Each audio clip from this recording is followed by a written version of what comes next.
Bonjour, on va vous présenter le bateau autonome qui marche avec la pluie. Parce que du coup quand ça tombe, et ça va aller dans nos réservoirs. Vu qu'on n'a pas de pluie, on va faire avec un arrosoir avec de l'eau. Je vais le remplir. Pardon. Trop puissant.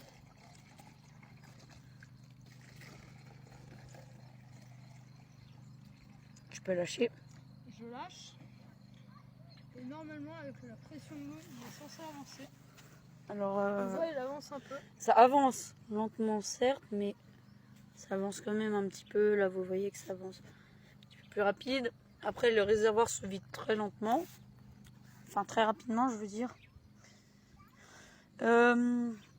Après, nous avons aussi une deuxième fonction sur notre bateau. Anti-coulage. Je vais le chercher. Vas-y.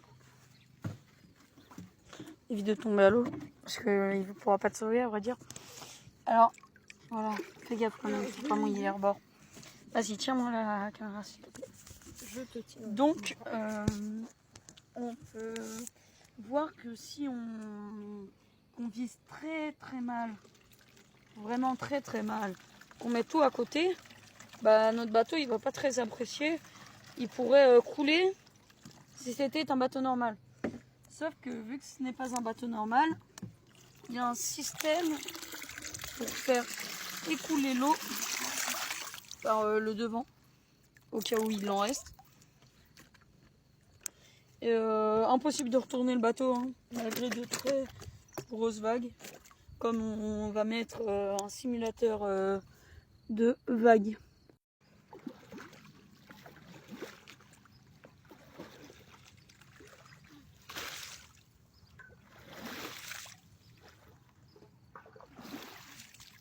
Donc ici on peut voir aussi dans cette partie là on va voir le système.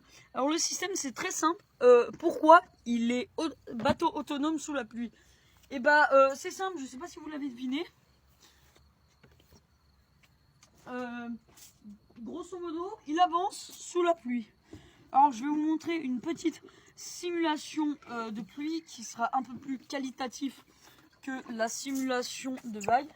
Regardez, il pleut fort, ça remplit les réservoirs au fur et à mesure. Et donc avec les réservoirs remplis, on peut regarder de ce côté que ça coule. Alors oui, là j'ai fait une petite pluie artificielle, mais on peut voir que s'il y a des gros torrents, je fais simulation de gros torrents, et on peut voir que ça coule fort. Et des deux côtés, j'ai piéton. Et donc regardez, voilà le premier réacteur, le deuxième réacteur. Donc là, c'est bien beau. On va juste attendre que ça se vide. Donc en attendant que ça se vide, je vais vous montrer comment j'ai fait pour ce système d'écoulation d'eau. Alors je sais que c'est pas très français, mais bon, on va passer pour cette fois. Donc ici on a un bouton avec une pompe qui va pousser un petit bouchon. Et ce bouchon est très hermétique. Donc si vous voulez, si on a de l'eau qui a pénétré et qu'on appuie sur le bouchon, et l'eau va sortir. Alors le bouchon, il faudrait plus qu'il soit tourné dans l'autre sens, mais c'est une partie un peu plus technique que je n'expliquerai pas pourquoi il est tourné dans ce sens. Parce qu'en fait, si ça se remplit à plus de là et que j'appuie sur le bouton, ça va sortir automatiquement avec la pression. Et moi, s'il y a de l'eau là, ça ne me dérange pas parce que ça va juste un peu aplatir le bateau, alors que si ça serait là, s'il y aurait des tangs, ça va tout le temps sortir l'eau, ça ferait beaucoup des à-coups. Après, comment on a fait pour faire ces petits flotteurs? Alors les flotteurs, à quoi ils servent? Ils servent à ne pas pouvoir se renverser. Si on met le bateau sur l'eau, c'est un peu le même principe qu'un voilier de course. Car un voilier de course, c'est constitué de deux sortes de flotteurs et un trait au milieu. Sauf que nous, on a eu l'idée de faire un paquebot qui flotte très bien. Donc impossible de se retourner, même dans la plus grosse tempête du monde. Je suis peut-être un peu excessif, vous voyez là le système d'écoulation, je vous le montre. Très rarement, mais on peut dévisser pour remplir d'eau si on veut faire couler notre bateau. Je pense que peu de personnes voudront le faire couler. Donc maintenant que l'eau est vide, on peut voir que là il reste rien d'eau.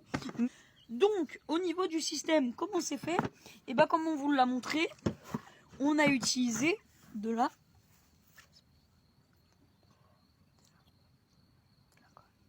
la durite. Voilà, j'attendais qu'ils le disent. Et si vous voulez, la durite, elle nous sert de tuyau. Alors, on pourrait croire que c'est des tuyaux en acier, même si je pense que peu de personnes l'ont pensé. Regardez, c'est de la durite. Hein. Alors, je vous déconseille de l'utiliser comme paille.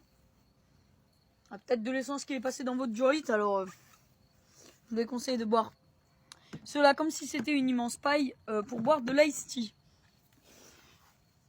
Donc, alors comment c'est fait? C'est fait qu'avec la pression de l'eau, c'est-à-dire plus on met d'eau, plus ça va aller vite. Et là, vous allez me dire pourquoi? Parce que plus on a d'eau, plus le poids va être conséquent, plus la pression sera lourde. Regardez. Si je prends mon arrosoir, que d'un côté, je mets cette quantité d'eau, mais que de l'autre, je mets tout cela, et bien regardez, cet écoulement, un est bien plus conséquent que le deuxième. Donc, c'est pour ça que c'est comme ça qu'on pourrait en quelque sorte tourner. Moi, j'ai fait mon bateau, mon paquebot flotteur, pour qu'il soit constamment en train de tourner. Pour comment j'ai fait, vous allez me dire. Je vais vous montrer en vidant l'eau. Cette fois, je ne me fais pas attendre. Regardez ça. À votre avis, moi, ça me paraît évident, mais pourquoi une des deux bouteilles d'eau s'écoule plus vite que l'autre? Et circuit, l'un des deux circuits est plus court. Mais celui-là, je me suis dit que ça serait peut-être un peu trop simple. Donc celui-là, je l'ai coupé plus près. Alors qu'on peut voir que celui-ci sort. Et c'est donc pour ça qu'on peut voir que celui-là a une cadence, on va dire, beaucoup plus lente que celui-là. Car il va rencontrer tout le temps un rebord qui va baisser sa capacité de sortie d'eau. Je vais vous le montrer, comment le savoir. Ici, nous n'avons aucune trace. Alors qu'ici, nous avons des traces de l'écoulement contre le fameux flotteur. C'est pour ça que un des deux réacteurs, le réacteur avec le réservoir le plus proche, donc le chemin le plus court à parcourir, sort donc de manière assez bizarre. Alors, à vrai dire, il a vraiment une capacité de sortie beaucoup, très peu différente du moteur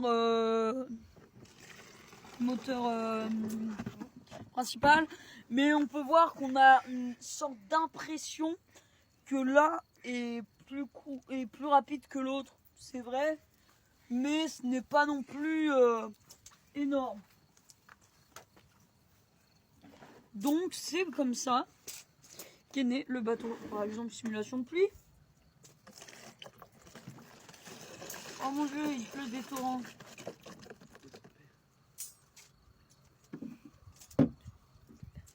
Donc vous voyez que avec des torrents, l'eau s'écoule même de ce côté, même si c'est moins visible.